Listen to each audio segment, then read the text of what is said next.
The day we've all seen coming has finally arrived. Starfire Protocol has been nerfed, and it's a pretty nasty nerf to say the least. Grenade regen has been reduced from 20% all the way down to 2.5% for each instance of damage. That is a near 90% decrease in the exotic's effectiveness as we know it today, with the dev team stating, and I quote, "You still probably get an extra grenade or two per damage phase," which means to me that Starfire is pretty much dead. We may find ways to make it usable next season, but based on that type of commentary, I'm not very hopeful.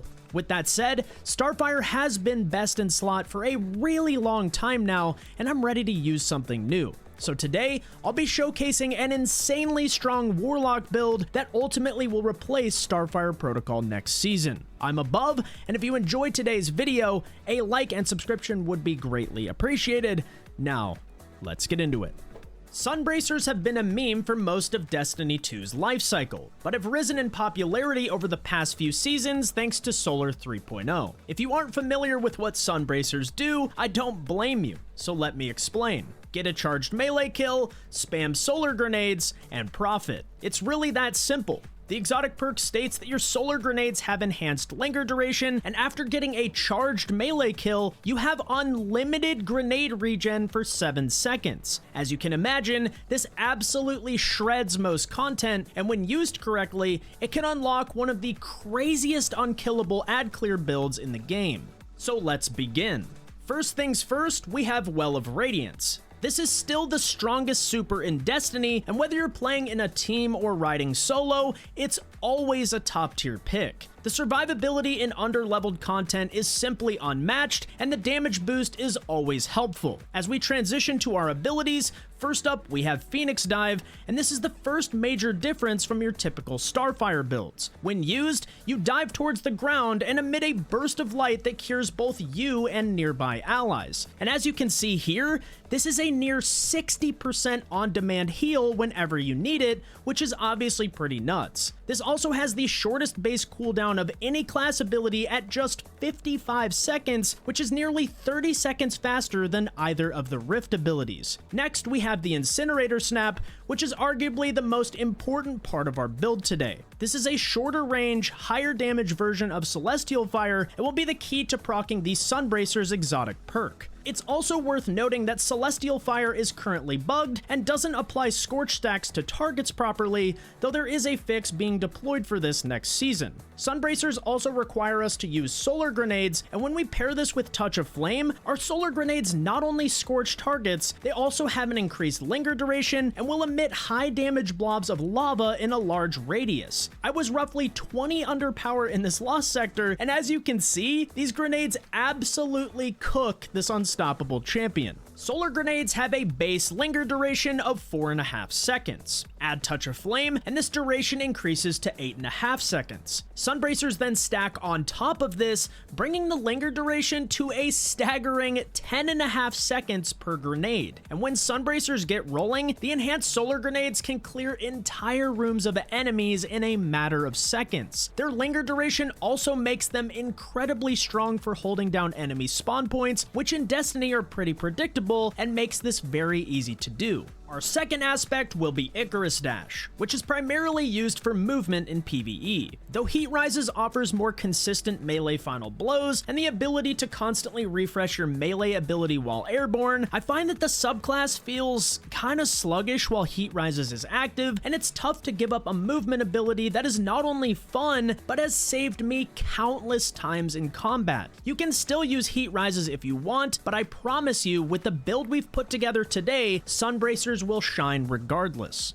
Moving on to our fragments, first up we have Ember of Torches, which states that powered melee attacks make both you and nearby allies radiant. This fragment is great because it provides you with a 25% damage boost that stacks with weapon surges and grants intrinsic anti-barrier capabilities when active. This not only gives you more flexibility with your loadouts, it also gives you a damage boost that makes your weapons feel so much stronger. And with how often we'll have the Incinerator Snap available to us, we'll be radiant at pretty much all times. Next, we have Ember of Searing, which states that defeating scorched targets grants melee energy and creates a fire sprite at the enemy's location. Now, what makes this powerful is the fact that our solar grenades naturally scorch enemy targets. So as we're spamming our solar grenades with Sunbracers, every time an enemy dies, our melee regen goes crazy. And since our melee ability is the key to this build's success, this fragment is extremely important. This creates a satisfying gameplay loop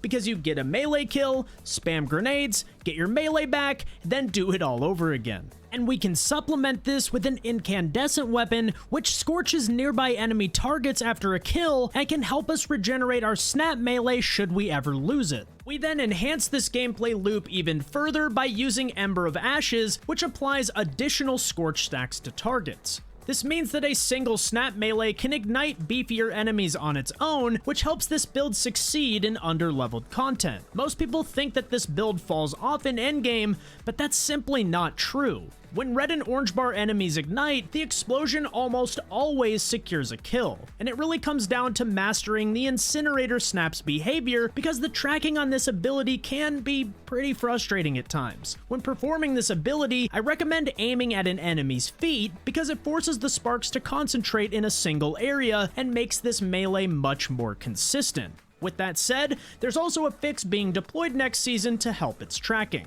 In underleveled content, you can also simply get an enemy low like you would to get a finisher, then use your snap melee to secure a kill and go to town using the gameplay loop we highlighted earlier. Though I wouldn't personally use this in Grandmaster Nightfalls, this build literally dominates everywhere else in the game. And last but not least, we have Ember of Resolve. This fragment brings the entire build together because every grenade final blow now heals you. So as you spam your solar grenades to your heart's content, you'll not only be clearing entire rooms, you'll also be healing by 30% of your HP on every single grenade kill. And this has no cooldown, which means that in most content, you're virtually unkillable. And if your health does happen to get low, you always have Phoenix Dive in your back pocket for that emergency 60% heal. This build is already insane, and we haven't even covered armor mods just yet. On our helmet, we're gonna rock Heavy Ammo Finder and Double Ashes to assets. It's always nice to get heavy drops from weapon kills, while Double Ashes feeds your super regen. Every grenade final blow will give us additional super energy, and since this is legitimately one of the best ad clear builds I've ever used, you'll have more wells than you'll know what to do with. On the gauntlets, I went with Momentum Transfer to reduce our melee cooldown when causing damage with grenades. And this stacks with Ember of Searing's melee regen on scorched targets, which means we should have our melee available at all times. I also went with Bolstering Detonation to gain class ability energy when using our grenades, which regens our Phoenix Dive should we ever need it. And last but not least, I went with Firepower, which generates an orb of power on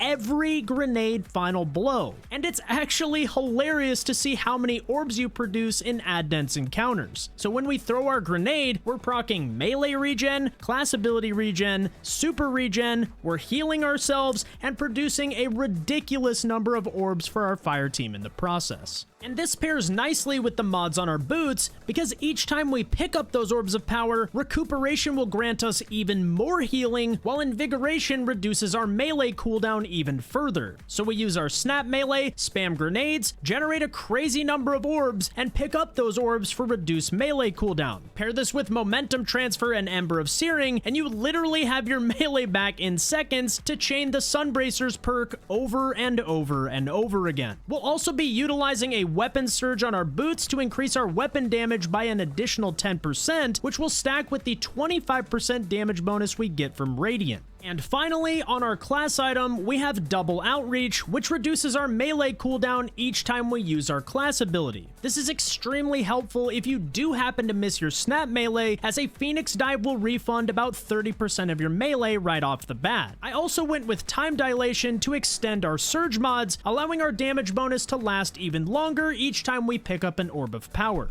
And that pretty much does it.